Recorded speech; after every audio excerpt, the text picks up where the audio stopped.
कासबाग teachers कॉलनीमध्ये आम्ही आता आणि सकाळी सापाला रात्री वेळपर्यंत आम्ही गणपती बघायला गेलो होतो आणि माझ्याकडे काही सेफ्टी स्टिक वगैरे काही नाही. अचानक कॉलला यावं लागलं कारण मी घरी राहिले नव्हते, नंदेच्या घरी राहिले होते. त्यामुळे भरपूर लोक कमेंट करणार की अशी स्टिक का वापरायला, मला सेफ्टी नाही, शूज नाही, हे प्रॉब्लेम होता.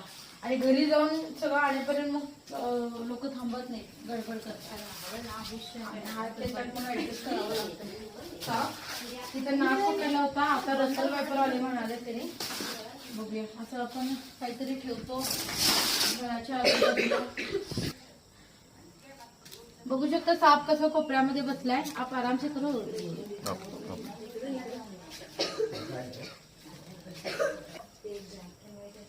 आणि थोडा थोडा आवाज सुद्धा करतोय साप.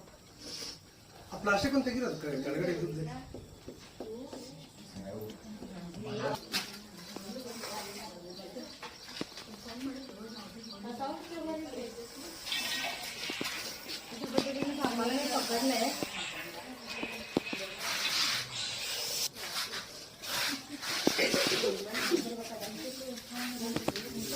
अशा पद्धतीने साफ त्याला पहिला आधी पॅक करूया. याला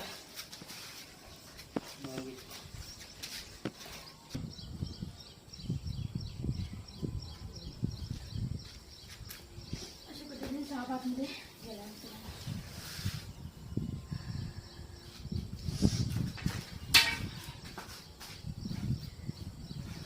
सेफ्टी नव्हती कारण मी सांगितलं की कारण काय आहे ते. आणि आपल्या घराच्या आजूबाजूला ठेवू नका. तर त्याच ठिकाणी आलेला ह्याच्यात नाग आलेला, लास्ट टाइम मी सांगून गेले होते, पण तरी सुद्धा यांनी ठेवला. दुसऱ्या वेळेस आलाय म्हणजे आता त्यांनी काहीतरी काय पण तिथं ठेवायला नको, कारण बाजूला इथं बाजूचा परिसर जर बघितला पूर्ण शेती आणि हे असं ओपन स्पेस आहे पूर्ण. आणि मग तिथं भरपूर साप आहेत आणि ते मग अशा आजूबाजूला येतात. काय पण आपण स्क्रॅप मटेरियल ठेवतो हेच असं सगळं ठेवलेलं आहे. ह्याच्यापेक्षा जास्त होतं, थोडं कमी केल्याने तरी सुद्धा साप येऊन बसला. म्हणजे नेक्स्ट टाइम पासून तुम्हाला डोक्यात आलं पाहिजे की ते असं काय ठेवायचं नाही.